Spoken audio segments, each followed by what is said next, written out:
రెండో మాట ఆయన ఏమంటారంటే సమీపంగా ఉండగానే వేడుకోండి. ఎప్పుడంట? సమీపంగా. నిర్గమాకాండాన్ని 33వ అధ్యాయం 21వ వాక్యం చదివినప్పుడు ఆయన సమీపించినప్పుడు మోషే అంటాడు, అయ్యా నిన్ను చూస్తాను అంటాడు.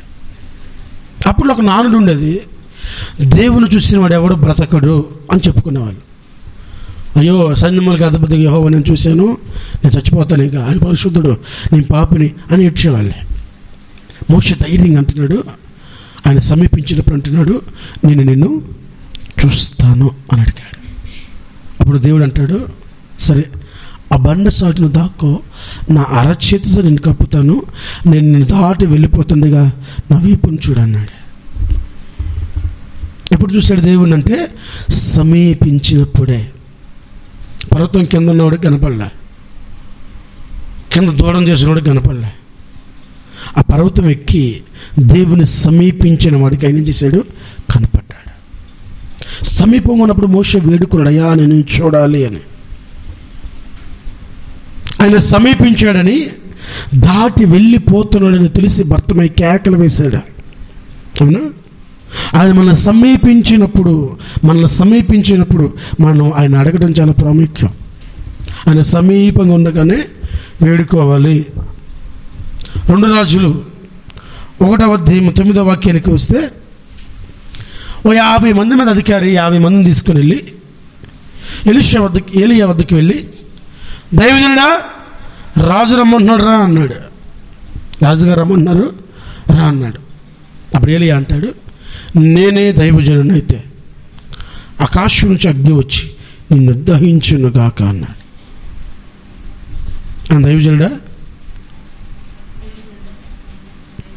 మనం కానైతే ఇప్పుడు ఒక 50 మందిని చెప్పిన ఉగ్రవాదిగా ముద్రేసుడు వాళ్ళు, ఈ 50 మంది బట్టి ఇంకో 50 మంది చచ్చిపోయారు. నాకు ఎందుకు బల ఆశ్చర్యం వేస్తుంది. ఇప్పుడు నాతో మాట్లాడడానికి నువ్వు వచ్చి నువ్వు శవం అయిపోయావు.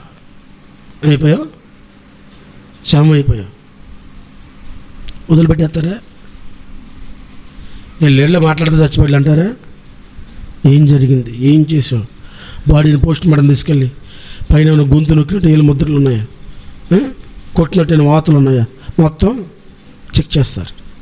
అననీయ సఫీరాలు పేతురు వద్దకు వచ్చారు. మీరు పరిశుద్ధాత్మను మోసగించారు.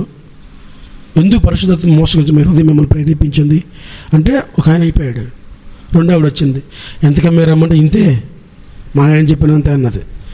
నీ భర్తను పాతిపెట్టిన వారి పాదాలు ఇంకా గుమ్మంలోనే ఉన్నాయి, నేను మోసుకెళ్తారన్నాడు. భర్త చచ్చిపోతే భార్య తెలియకుండా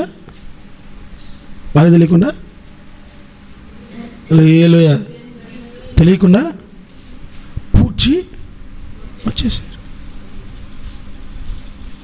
ఇప్పుడు ఈ భార్య కూడా చచ్చిపోయి తీసుకెళ్ళి పూడ్చిపెట్టేశారు. అదే ఇప్పుడు జరిగితే మిస్సింగ్ కేసులు కదా, చచ్చిపోయారు పాపం.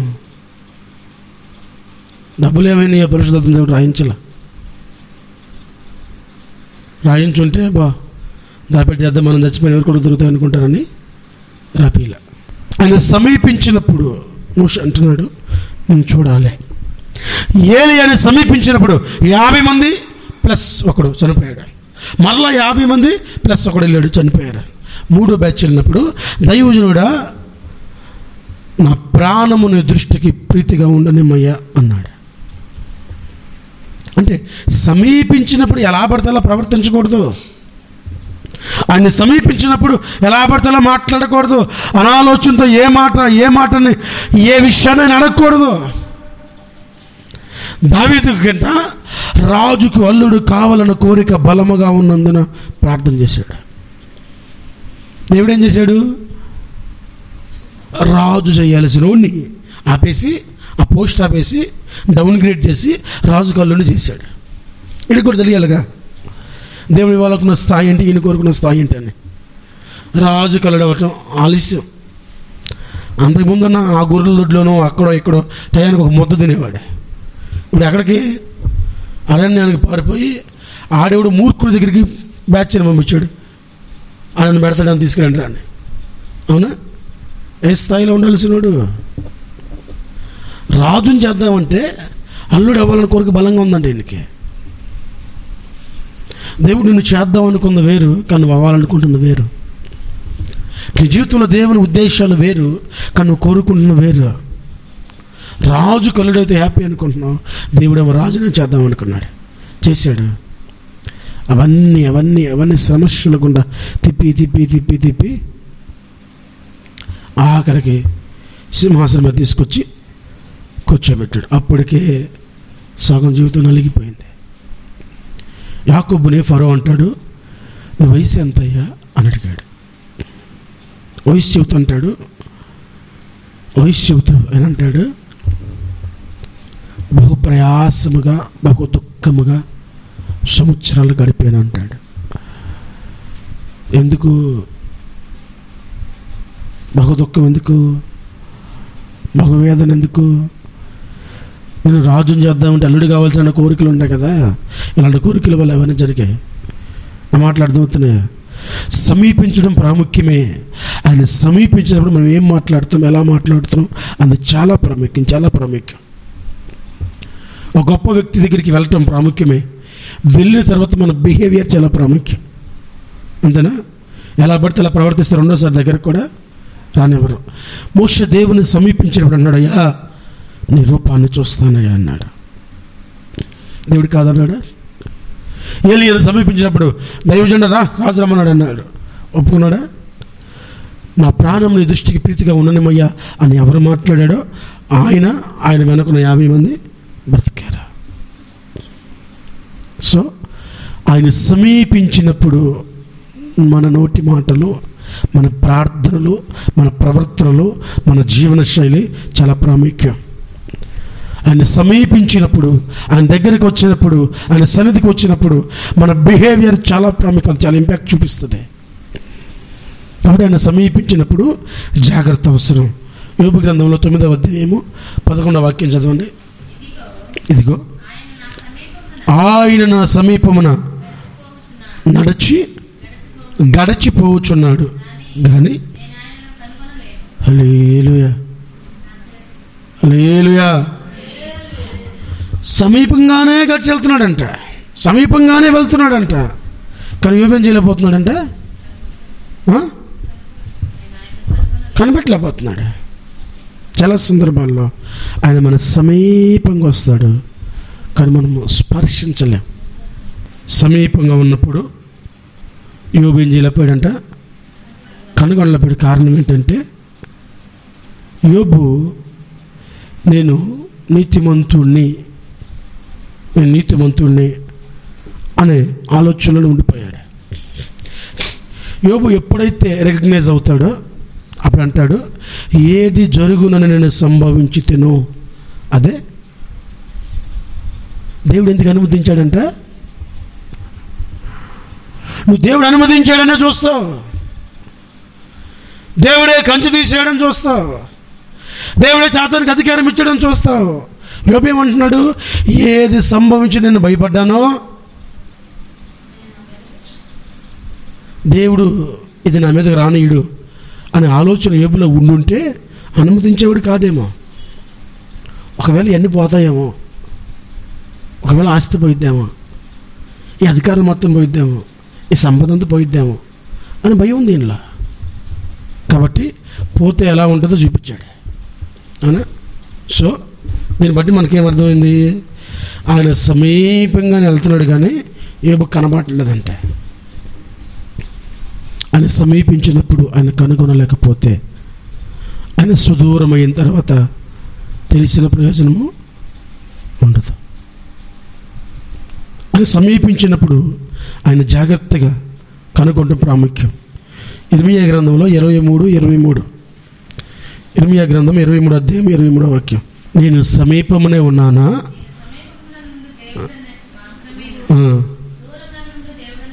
మా జాగ్రత్తగా వినాలి. ఆయన సమీపంగా ఉండేవాడే కాదంట, దూరంగా కూడా వెళ్ళిపోతాడంట. హల్లెలూయా. ఆయన సమీపంగా ఉండటమే కాదు, దూరంగా కూడా వెళ్ళిపోతాడంట. ఇప్పుడు మనకు సమీపంగా ఉన్నాడా, దూరంగా ఉన్నాడా? మన జీవితానికి ఒక మాట, నీ జీవితానికి ఈరోజు దేవుడు సమీపంగా ఉన్నాడా, దూరంగా ఉన్నాడా? మీ జీవితానికి దేవుడు సమీపంగా ఉన్నాడా, దూరంగా ఉన్నాడా? మత్తయి సువార్తలో ఒక మాట ఉంటుంది చూడండి. మత్తయి సువార్త 24వ అధ్యాయము 33వ వాక్యం.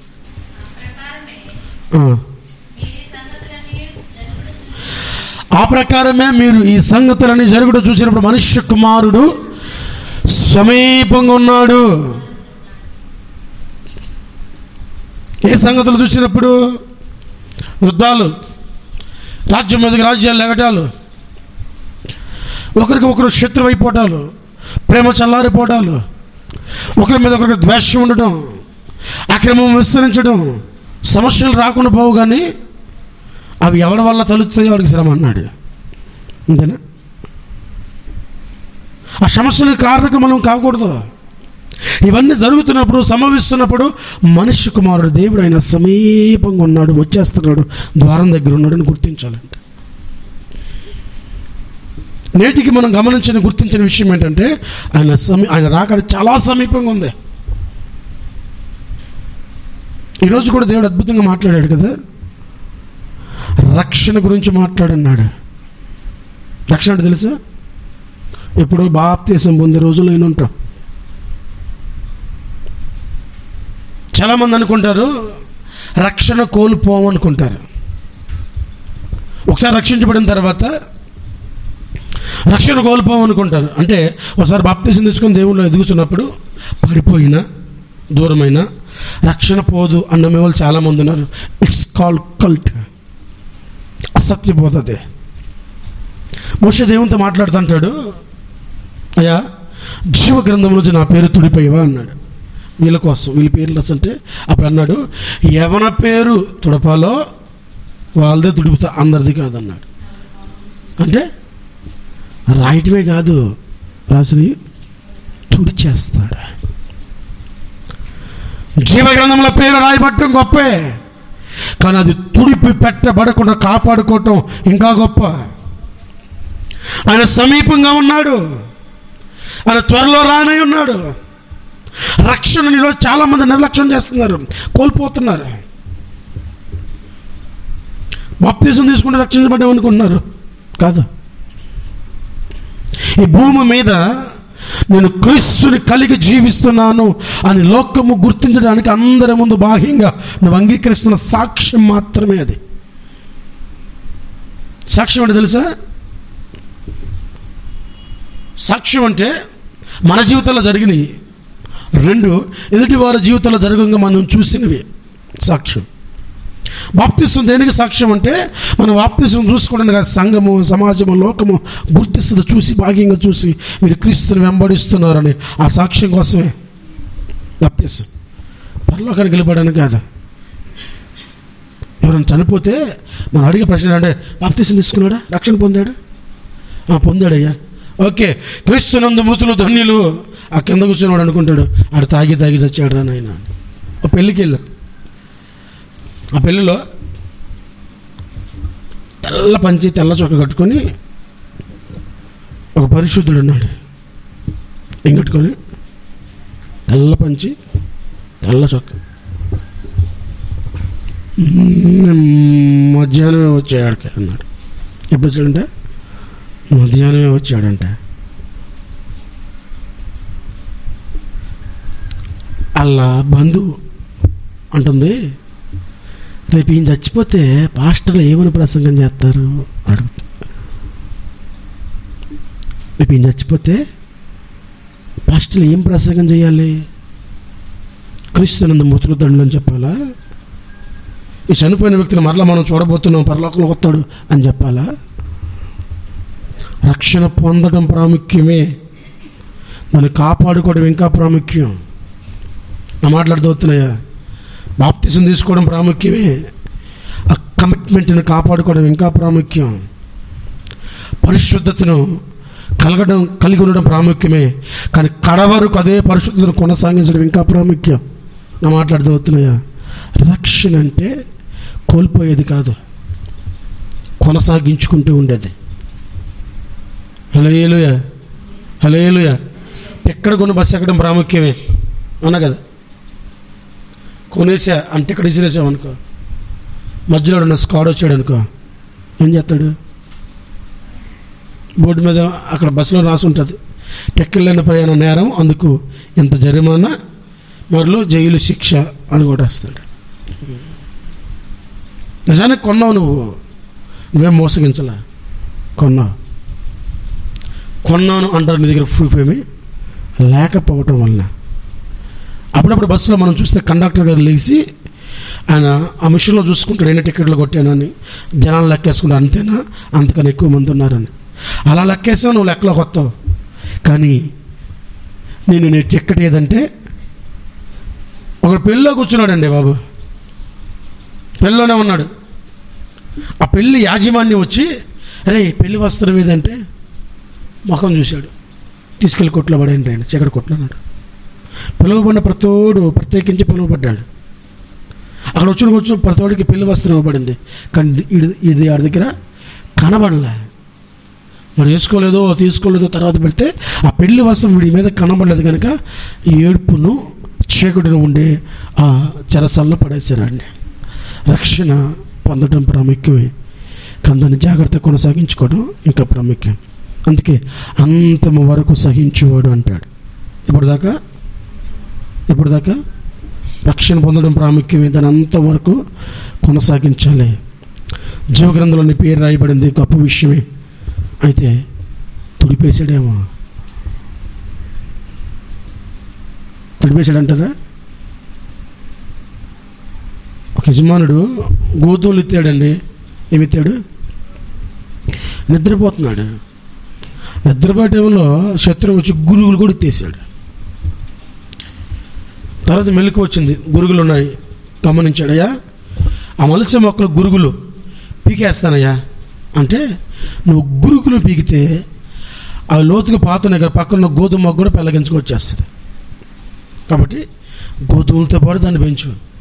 ఇప్పుడు గోధుమలతో పాటు గురుగులు పెరుగుతున్నందున అవి కొట్టులో చేర్చబడతాయా?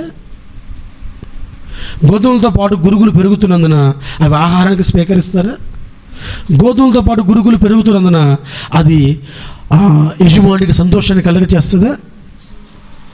టైం వచ్చిన దాకా చూశాడు, అన్ని పీకాడు, సమకూర్చాడు, సపరేట్ చేసి కాల్ చేశాడు. ఇప్పుడు మనము క్రీస్తుని వెంబడిస్తున్నంత మాత్రాన గోధుమ గింజల్లో ఉన్నామో గురుగు గింజల్లో ఉన్నామో, జీవగంధంలో రాయబడిన పేరును కొనసాగిస్తున్నామో తుడిపేసుకొని ఉన్నామో చూడు ఒకసారి. ప్రార్థన చేద్దాం ఈసారి. మీ ప్రార్థనలో ఈ మాటను చేర్చుకోండి. ఏ మాటని? జీవగ్రంథంలో అబ్బాయి 24 గంటలు నేను ప్రార్థన చేస్తూనే ఉంటాను, నా పేరు లేకుండా ఎవరి పేరు ఉంటుంది అనుకోబక్క. అట్లా అనుకుని ఒకడు లోపల దాకా వచ్చాడు. మనకి అంత లేదనుకుని ఒకడు బయట నుంచి పడినాడు. అవునా? ఆ బయట నుంచి ఒకటి సమాధానం వెళ్తే లోపల సమాధానం లేదు. ఎందుకంటే ఇది ఎప్పుడు వడ్డీ వ్యాపారమే. నీకు సోపు, జీలకర్ర, పుదీనా, ఇంకా నాకు కలిగిన సమస్తంలో దశంభాగం ఇచ్చేసాను. వరానికి వచ్చి 2 మార్లు ముమ్మారు 2 సార్లు ఉపవాసం ఉంటాను. ఏం చెబుతున్నాడు దేవుడికి? వీడి దినసరి దేవుడికి చెబుతున్నాడు, ఆయన కనపడినట్టు. 2 సార్లు ఉపవాసం, దశంభాగం అంతా నీకే. అంత తాగిపోయిన బాగుండేదేమో. వాళ్ళు అంటాడు మాత్రం నేను కాదన్నాడు. ఏమన్నాడు? నా వెనకున్నాడే వాళ్ళంటాడు మాత్రం నేను కాదయ్యా అన్నాడు. అసలు ఆ వెనకున్నవాడే నచ్చాడు ఆయనకి. అర్థమవుతుంది అన్నమాట. ఆ వెనకున్నవాడే నచ్చాడు. ఎందుకు? నేను పాపినయ్యా, నీ వైపు చూసేంత ధైర్యంగా నాకు లేదయ్యా, ఒప్పేసుకున్నాడు. వాడు నచ్చాడు. ఈ 2 మనస్తత్వాలు కలిగిన వారిలో ఎవరి పేరు రాసి ఉంటాడు? ఈ దశంభాగాలు, ఉపవాసాలు, గేపసాలు మొత్తం నాశనం. ఆఖరిలో వచ్చి నేను పాపినయ్యా, నీ వైపు చూసే ధైర్యం లేదయ్యా అంటే వేసేసాడు మార్కులు. అందుకే అంతం వరకు అన్నాడు. నువ్వు ఏది కలిగి ఉన్నావో దాని అంతం వరకు. ఆయన దొరుకు కాలంలో వెతకటం, సమీపంగా ఉన్నప్పుడు ఏది అడగాలో అది అడగటం, ఏది అడగాలో అది అడగటం. ఒక రాజుగారు తపస్సు చేశాడు. దేవుడు ప్రత్యక్షమై ఏం కావాలంటే, ఇప్పుడు క్షణపాట్లో నేను ఏది ముట్టిన బంగారం అయిపోవాలన్నాడు. ఏమన్నాడు?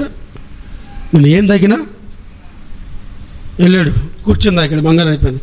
మంచం తాకాడు, దుప్పటి తాకాడు, దాన్ని తాకాడు, దీన్ని తాకాడు, బట్టలు తాకాడు, అది మొత్తం తాకాడు, అంత అయిపోయింది. సంతోషపడిపోయాడు. దాహం వేసింది, వెళ్ళాడు, మంచిలు ముంచుకున్నాడు, బంగారం నీళ్ళు అయిపోయాయి. బంగారం కరగపోతే ఎట్లా ఉంటుంది? అట్లా ఇంద్రనైనా ఇప్పుడు తాగితే చచ్చిపోతాడు. అక్కడ పడేశాడు. ఆకలి వేసింది, ఓ పండు పట్టుకున్నాడు, ఏమైంది? బంగారం అయింది. అన్నం పట్టుకున్నాడు, ఏమైంది? ఈలోపు తన గారాల పట్టి కూతురు పరుగున వస్తే కౌగులించుకున్నాడు కూతురిని, ఏమైంది? బంగారం అయింది. మళ్ళా మోకరిచ్చాడు, అయ్యా అయ్యా ప్రత్యక్షమయ్యా, ప్రత్యక్షమయ్యా, ఏందిరా నీకు వాళ్ళన్నాడు. అయ్యా ఇవన్నీ తీసుకయ్యా, నన్ను యథావిధిగా నుంచాయి అంటాడు. అదేంట్రా, మంచి కోరుకున్నావు నువ్వు, మంచి కోరుకోరని కోరిక తీర్చాను, ఎందుకు బాధపడుతున్నారు? వద్దయ్యా, నాకు ఇది వద్దయ్యా, ఆ బతికే అయ్యా అంటున్నాడు. సో దేవుడు సమీపంగా ఉన్నప్పుడు ఏం కోరుకోవాలో అన్న జ్ఞానం ఉండాలి. భర్త మీ దగ్గరికి వచ్చి నీకేం కావాలి అని అడిగితే చూపు అన్నాడు.